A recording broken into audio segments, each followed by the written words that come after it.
What's going on, my fellow Kino Lords? It's about that time for me to catch everybody up to speed on some of the films that I watched within the passing month. Obviously, this passing month being the month of March. And I watched a lot of movies, at least within my standards of what a lot is within a given month. I watched around 20 movies. And again, to me, that's quite a bit in a 30-day span. But today I'm going to be talking about four movies.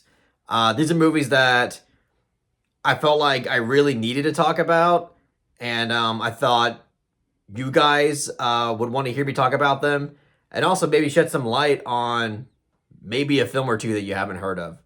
So, with that being said, let's just dive right into this thing and not waste any more time.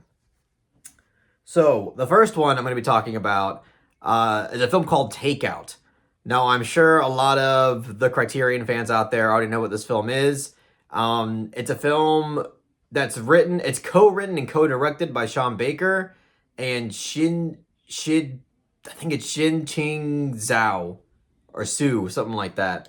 Um, and I don't know anything about this film. I don't even have it on Criterion. I know a lot of people blind bought it on Criterion, but this is one of the few that I didn't blind buy.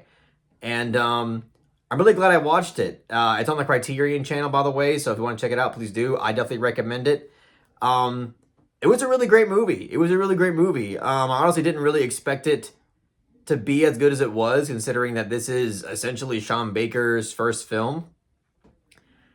And it was just a really rewarding and in some ways quite devastating experience.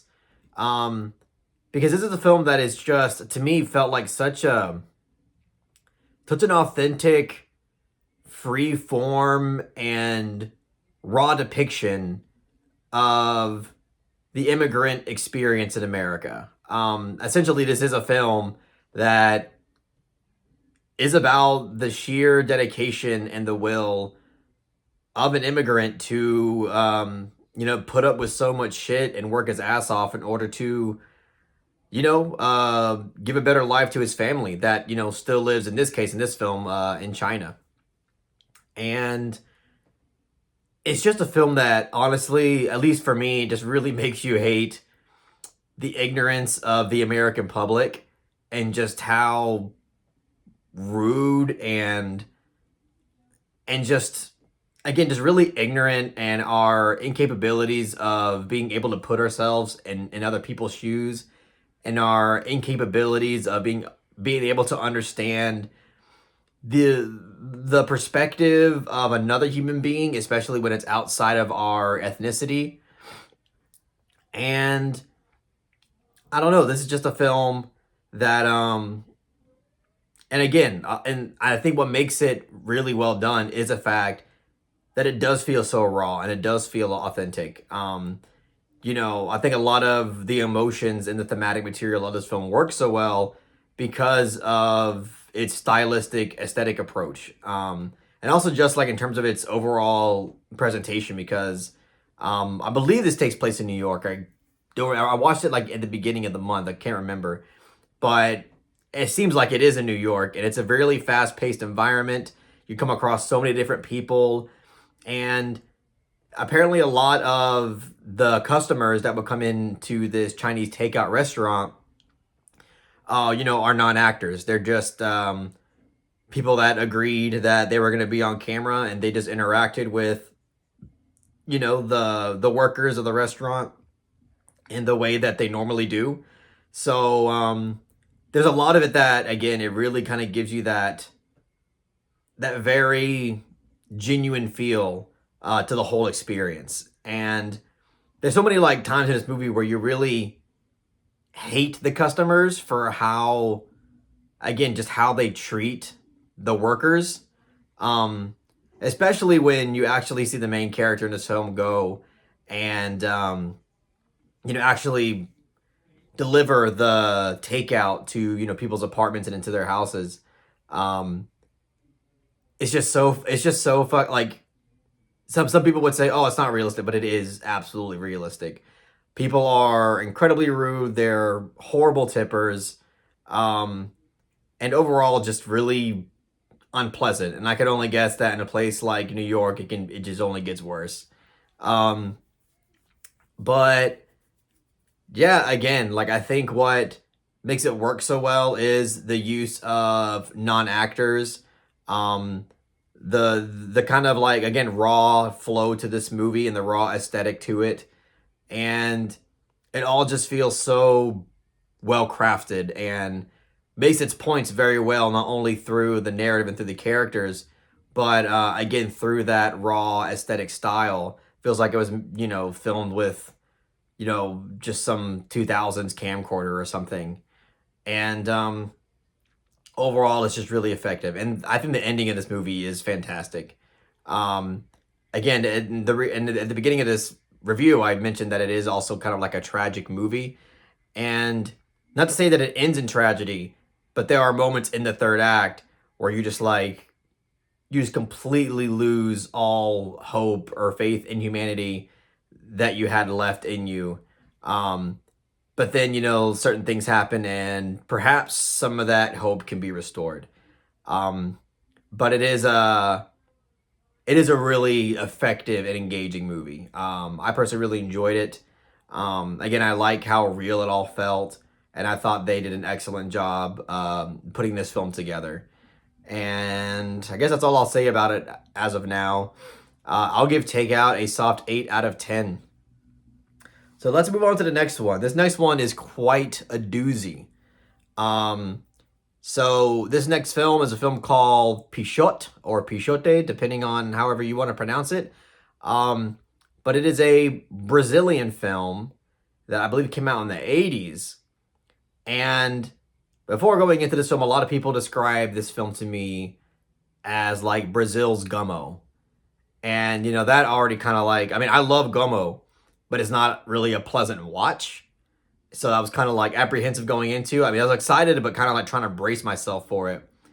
And yeah, this is not a pleasant watch, not an easy watch, but it's a great movie. I mean, I highly recommend it for those who have the stomach for it because it is absolutely relentless with its depiction of just crime and violence and nudity and sexuality all involving children and teenagers. And in some way, I actually haven't seen Larry Clark's Kids before. But in terms of everything that I've heard about Kids, this I feel like it's on a similar wavelength as this film. Um, it's very ruthless with how it depicts these children and these adolescents that are just experiencing sheer neglect, either from the lack of parenthood or just the lack of attention from both the parents and society themselves. Um, and it's just again like apparently the main actor in this film, um, wasn't like an actor. He was also kind of a non-actor, and unfortunately, I believe he died in his 20s because of kind of the stuff that we see here in this film. It just kind of shows you like the negative consequences of what happens, to our children in our society when there's just no proper attention or guidance for them. Just they experience nothing but abuse and neglect their entire lives. No one is setting a good example, and it is again, it's just you are observing everything as raw as could be, as raw as can be. I mean, there's some it's film in a way kind of feels like a fly on the wall experience because it's not necessarily about the narrative progression, even though it does have a narrative progression in some way. It's more about just sitting back and observing the tragedies that unfold in it. And um again, I mean, one film that comes to mind when watching this that's came from the same country, Brazil, is City of God. And I also really like that film as well. But honestly, Pichot kind of makes City of God feel like a cakewalk. Because it's just again, I mean, Pichot is relentless. Um, you know, with its raw depictions of reality. And I don't know. I just really liked it. Even though it's very unpleasant in a lot of ways, I think it's an important viewing, and I think it's effective filmmaking overall. And the ending to this film was just like it just blew me away. Like the ending to this film is it's one of those endings that just make your jaw completely drop on the floor because you can't really believe what you're watching. But it's also incredibly thematic and kind of brings everything that this film is trying to say full circle. And yeah, again, just displays, in my opinion, the ending just the sheer yearning that children have to be nurtured and you know, to have some sort of guidance and to have some sort of parental figures and love in your life. And it's just a tragedy. Broken children around broken adults just lead to even more broken society. And personally, I really like this movie. Apparently, it's on Criterion, but it's only like in a box set. I think it's in like Scorsese's World of Cinema or some other World of Cinema box set or something like that. I don't know which one exactly. But yeah, this is a great film, and again, I personally recommend it only if you are ready to just go along with what the film is going to show you. You got to kind of brace yourself for it. Um, but that being said, let's move on to another film. Oh wait, I haven't even rated it yet. I'm gonna give Pichot also a soft 8 out of 10. Um, yeah, so let's go on to the next film, which is more of a lighter note, more of a wholesome, much lighter experience. This is actually an animated film called The Little Prince. Now, this is a movie that Jen and I blind bought at Target. It was like on sale for like $5, and we both just thought it looked really cute and really interesting, and it was on sale, and we were like, why not? It's only $5. Let's just blind buy it. It sat on our shelf for a very long time, and it's crazy because Jen had been playing this game on her Switch for the past year or so, past few years, called Sky Children of Light. And there was a segment in there about the Little Prince. There was like a seasonal thing that, you know, revolved around the Little Prince. And I totally forgot, me personally, I forgot that this movie was sitting on my shelf and that they were even related. So when we were going through our shelves, finding something to watch, we saw that we had the Little Prince, and we are like, dude, let's just fucking watch it. And personally, I really, really love this movie. And you know, I don't see everybody loving it. Maybe it's just a personal thing because thematically it just really spoke to me. But it's just a movie that has a lot of important things to say, not only to children, but reminds adults.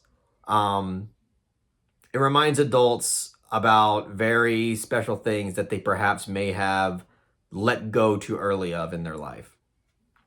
And you know, one weird thing about this movie is that the animation kind of looks cheap in some regard.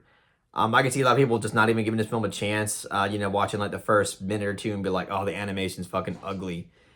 I'm telling you, like, if you could just get past that, this film, I think, will be very rewarding.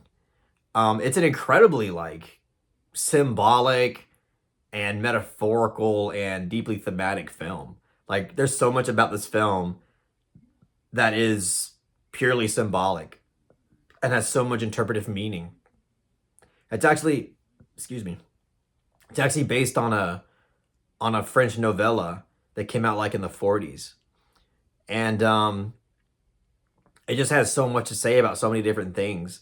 I just love so much about it. Like even the stuff that's not necessarily directly related to the Little Princess story. Because this film does follow like a little girl and her mother, and the little girl meets her neighbor who is on the older side, and he explains the whole story and his experience with the Little Prince, and you know she goes on her own little adventure with that. Like even that stuff is compelling because it's like thematically speaking, it's very related and connected to the Little Princess story.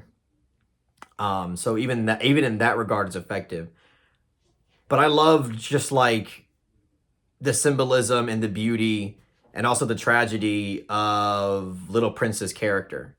Because he has this, I don't want to spoil it too much, but he basically has this rose that is on a planet but there's no other rose, and he dedicates, years of his life as a child to protect this rose and nurture it at all costs. And I won't say anything more than that because I really want people to experience this film, more blindly.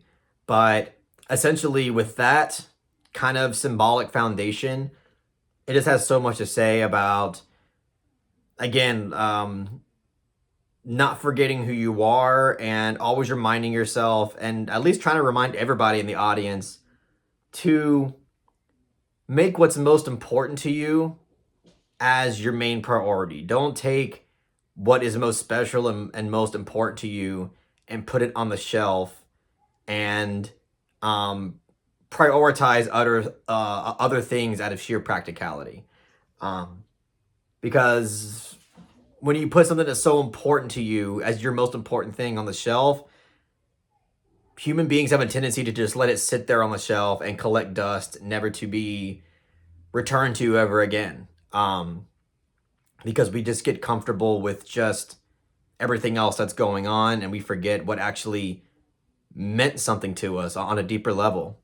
And through that, again, this movie is kind of like, it's almost like an anti-capitalist film in some way, because it kind of shows you how the system kind of thrives on people giving up on their dreams, and how the system highly benefits off of people having their dreams crushed into bits and pieces. And I don't know, there's just so many, like, I think important things, important and beautiful messages in this film that is told through symbolism and metaphor. And I don't know, I just think this film's beautiful. There was like 2 or 3 moments in this film that got me very emotional and had some tears going down my face. It was just, for me personally, a very rewarding and wholesome and important and special experience for me. So yeah, I don't know. I personally really liked, again, I guess in terms of criticism, I mean, there was, like most kids movie, there was some on the nose moments where I think it was explaining a little too much. Could have dialed it back. But overall, like, I think it's an underrated animated film that people really need to check out. And again, if you can get over the kind of cheap looking animation, I think you'll dig it. So I'm gonna give The Little Prince a soft 8 out of 10. Please go check it out. Please go check it out. All right, the next one. I'm sure that a lot of people are going to be interested to hear my thought on this next film because it's pretty popular in the indie film world. I'm of course talking about Primer, which is written and directed by Shane Carruth. This is a movie that I heard so much about after watching Upstream Color. But it's been like 3 or 4 years since I've seen that movie. I remember it being like a very experimentally, visually, audio visual experience. That's very like abstract and interpretive. It wasn't like I wasn't in love with the movie or anything. I liked it, but like it just didn't resonate on a deeper level with me. But I really admired Shane Carruth's artistic craft behind it, and his ability to create something that felt existential and oddly emotional and surreal on such a low budget. And Primer, after seeing it, it's very similar. Not in, I mean, they're both very different movies. Primer and Upstream Color, very different movies, but they both have an incredible ability to create something that is immersive and a mind fuck, with such an extremely low budget. I think Primer was made with like $7,000 or something like that. And Primer is essentially like, it's basically a time machine movie where it gives absolutely zero fucks about giving about kind of like giving the audience any information and letting the audience in on exactly what's happening in any given moment. Um, it expects so much from the audience to kind of just go along with it and figure things out if they can. And honestly, I think that's what makes this movie so special. I think that if it kind of went the Nolan route, and look, I'm not trying to bag on Nolan. I like his movies too. But if it went the Nolan route and just, went way too far in trying to explain all these specific details about what's currently happening in a certain moment, um, I think it wouldn't have been as special. But since it just withholds so much information, and we're just basically experiencing the film with these two main characters, that we're experiencing it along with them, and it doesn't feel like they're here to tell the audience anything. It's like we're just here again, almost like a fly on the wall, experiencing this like from the outside, and we're just here trying to piece together what we can. And I watched the movie twice. The first time I watched it, I didn't fucking understand nearly even half the movie. I maybe understood like 30% of it, if that. And then the second time I watched it, I still really didn't understand much. One of those few movies where I did have to look, like, not that I had to, but I was really curious. Like, it really makes you curious to see how people are piecing this movie together narratively and conceptually. And I did look up what people were thinking about it, and it kind of made the movie not better, but like even funner on rewatch.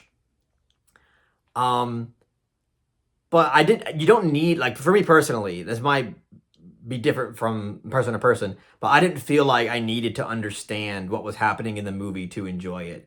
It was one of those weird things where I kind of felt pleasure from being mind fucked.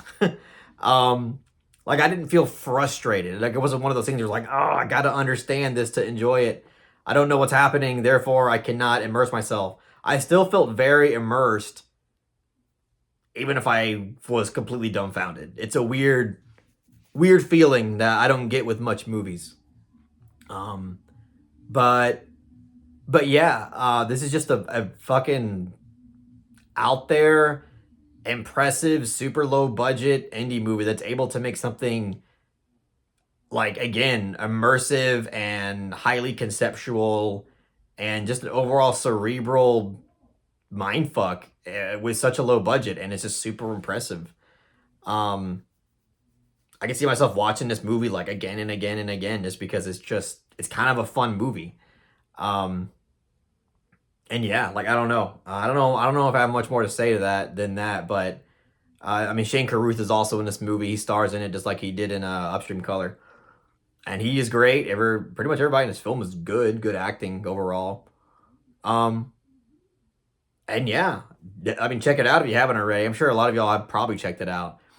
But it's just a mind fuck, time machine, sci-fi kind of movie that does not feel the need to fill the audience in every second about what exactly is happening. It's through the editing, through the sound, through just the direction. It's very, you're on your own with this one.